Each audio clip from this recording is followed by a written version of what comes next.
राजनीति में आने का कोई दिलचस्पी है? इसके अलावा और मैं कुछ भी नहीं कर सकती हूँ। एक तो पहले इतनी आवाज़ आ रही है ना कि मैं कंफ्यूज हो रही हूँ बहुत ज़्यादा। हमारे साथ नेहा सिंह राठौर ने बातचीत करने के लिए। नेहा सिंह राठौर जी, आपका एक फिल्म आ रहा ब्लैक जस्टिस, नहीं मेरी आपका उसमें सिग्नेचर सॉन्ग है। हाँ। वो इससे पहले भी आपका सॉन्ग वो तमाम तरीके के सोशल मुद्दे पे आते रहते हैं। इस फिल्म में ऐसा क्या दिखा कि आपने अपना सिग्नेचर सॉन्ग दिया है? इस पर क्या कहना चाहते हैं और लोगों से क्या अपील करना चाहते हैं कि क्या मूवी देखना चाहिए और उसका बैकग्राउंड क्या है? नहीं देखिए, मुझे एक तो पहले इतनी आवाज़ आ रही है ना कि मैं कंफ्यूज हो रही हूँ बहुत ज़्यादा। जी। नहीं देखिए, कपिल सर ने मुझे अप्रोच किया, मुझे कॉल किया कि एक मैं वेब सीरीज़ बना रहा हूँ ब्लैक जस्टिस करके, और मैं चाहता हूँ कि आप इसमें गीत लिखें और गाएं, क्योंकि उनको लग रहा था, उन्होंने मेरी प्रोफाइल देखी थी तो उनको लग रहा था कि एक लड़की है जो सामाजिक मुद्दों पे गीत लिख रही है, गा रही है। तो जुडिशरी पे मैंने बहुत पहले भी सोचा था कुछ लिखने गाने के, लेकिन मैंने अभी भी बताया ना कि बहुत मुझे लगता था कि सेंसिटिव इशू है, क्या मैं लिख पाऊंगी नहीं लिख पाऊंगी, पर फाइनली मैंने ब्लैक जस्टिस में लिखा है और गाया है। आपने लगातार सरकार की आलोचना करते रहते हैं, आप आए दिन हमेशा हर मुद्दे पे सरकार की आलोचना करते हैं। एक छोटा सा खूबसूरत प्रदेश है मणिपुर जो जल रहा है, जिसको लेके आपका गाना भी आया था। आप मणिपुर को लेके क्या सोचती हैं और सरकार का जो ये रवैया रहा उसको लेके क्या सोचती हैं? नहीं, बात सिर्फ मणिपुर की ही नहीं है यार, बात बहुत सारे चीज़ों की, बहुत सारे मुद्दों की है। आप देख रहे हैं मणिपुर में ये सारी चीज़ें हो रही हैं। प्रधानमंत्री जी अमेरिकी दौरे पे निकले हुए हैं, वहाँ के लोग खुद ही कह रहे हैं कि यार कब आएंगे आप हमारा जायजा लेने, हमारा ब्यौरा लेने। तो चीज़ें तो हो नहीं रही हैं कुछ। बाकी मैं तो बस मेरा जो एक अपना तरीका है, गीत के माध्यम से मैं उनकी आवाज़ उठा सकती हूँ, वो मैंने किया है, आप उसको सुन सकते हैं। इसके अलावा और मैं कुछ भी नहीं कर सकती हूँ। सिर्फ मेरे हाथ में एक कलम है, उसके थ्रू मैं जनता की आवाज़ लिख सकती हूँ। चाहे वो मणिपुर के हिंसा की बात हो, वो भी मैंने अपने गीत में लिखा है, और मैं सरकार से सवाल पूछ सकती हूँ। इसके अलावा मेरे पास कोई पावर नहीं है ना, तो मुझसे वही सवाल पूछिए, मैं कुछ नहीं कर सकती। एक सवाल आखिरी में कि आपके ऊपर भी FIR हुआ था, आपके ऊपर भी केस लगा था, और ये जो फिल्म आ रही है, ये वेब सीरीज आ रही है, ये भी ब्लैक जस्टिस उसी अदालत के जो कारनामे होते हैं उसी पर है। तो क्या उस केस का क्या अपडेट है? आप क्या लीगल नोटिस मिला था मुझे जस्टिस काटजू जी से हमारी बात हुई थी, तो वो कहते दरोगा अनपढ़ था क्या, तुमको नोटिस देने चला आया था, तो वो इलीगल था, उसको कुछ हुआ ही नहीं, वो बस डराने धमकाने के लिए था, वो कुछ था ही नहीं।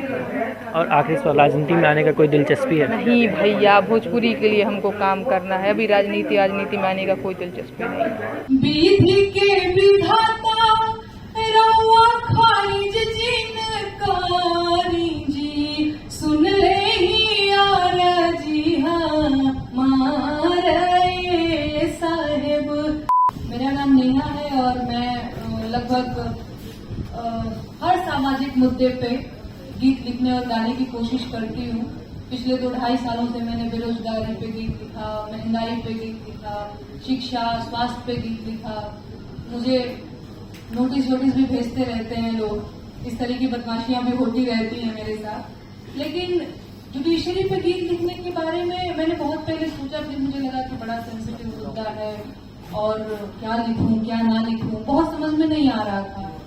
फिर एक दिन कपिल सर का मैसेज आया कि नेहा एक गीत लिखना है, एक हम वेब सीरीज बना रहे हैं ब्लैक जस्टिस करके, उसमें गीत लिखना है तुमको।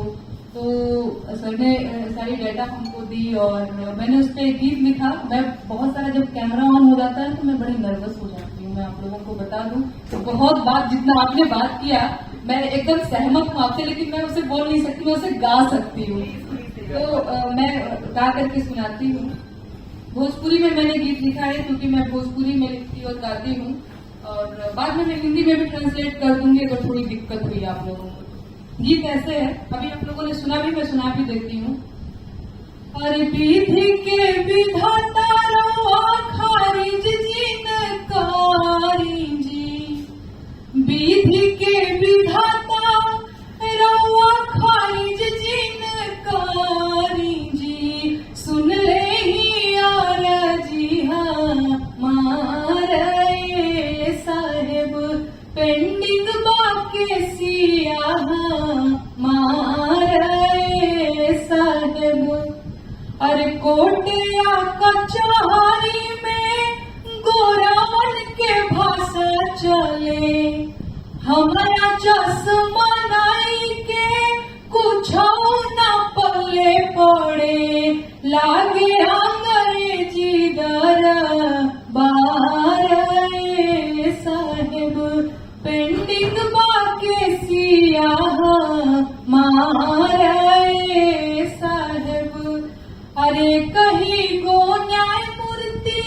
सैकड़ फरियादी, फैसला के आस में ताके आबादी, जज चाहे 70,000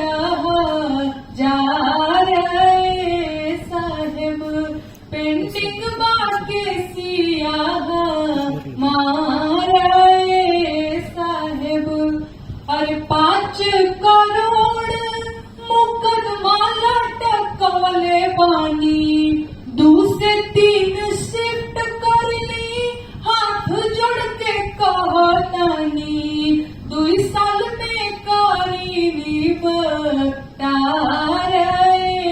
साहेब, पेंडिंग बाके सियाह मारे साहेब, चैत बैसाख सावन भादो में वकालत चले, कार्तिक कुआर अगहन पुस में अदालत खुले, बरहो मास सुनी मुर्गो हारे साहेब, पेंडिंग बाके सियाह मारे साहेब।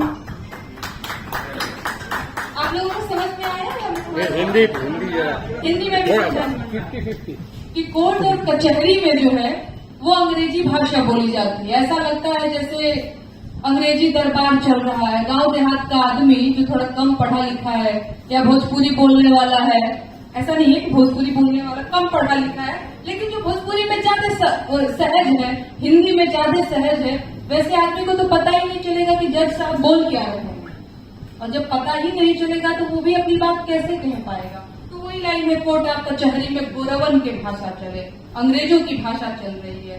दूसरी लाइन में मैंने लिखा है कई गो न्यायमूर्ति सैकड़ फरियादी। न्यायमूर्ति तो एक है और फरियादी लगाने वाले बहुत सारे लोग हैं, सैकड़ों लोग हैं, और जज साहब एक हैं।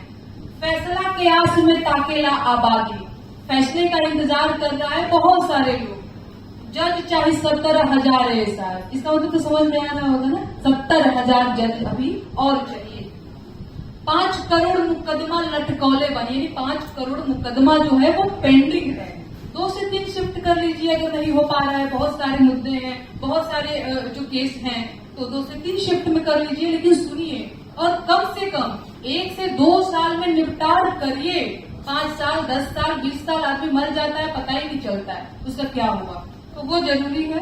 चैत बैसाख सावन भादो में वकालत खुले, कार्तिक कुआर अगहन पूस में अदालत खुले का मतलब ये है चैत वैशाख जेठ आषाढ़ सावन जनवरी फरवरी मार्च हर महीना में चले के कहीं ना कि जून महीना में चल के पहाड़ पे छुट्टी मनावे जज साहब, कहीं ना हो के चाहिए। 12 मास सुनी मोर गुहारे साहब, यानी 12 मास हमारी जो है सुनवाई हो, ये इसका मतलब था। बाकी कपिल सर का बहुत बहुत धन्यवाद सर, आपने मुझे चुना इस गीत के लिए। सच में मुझे नहीं आइडिया था कि मैं इस पे कुछ लिख पाऊंगी। आपका बहुत बहुत आभार। और आप लोग भी ब्लैक जस्टिस जो वेब सीरीज मैंने भी देखा, उससे पहले भी मैंने ट्रेलर को देखा, मुझे काफी अच्छा लगा। मैं भी देखूंगी, आप लोग भी देखिएगा।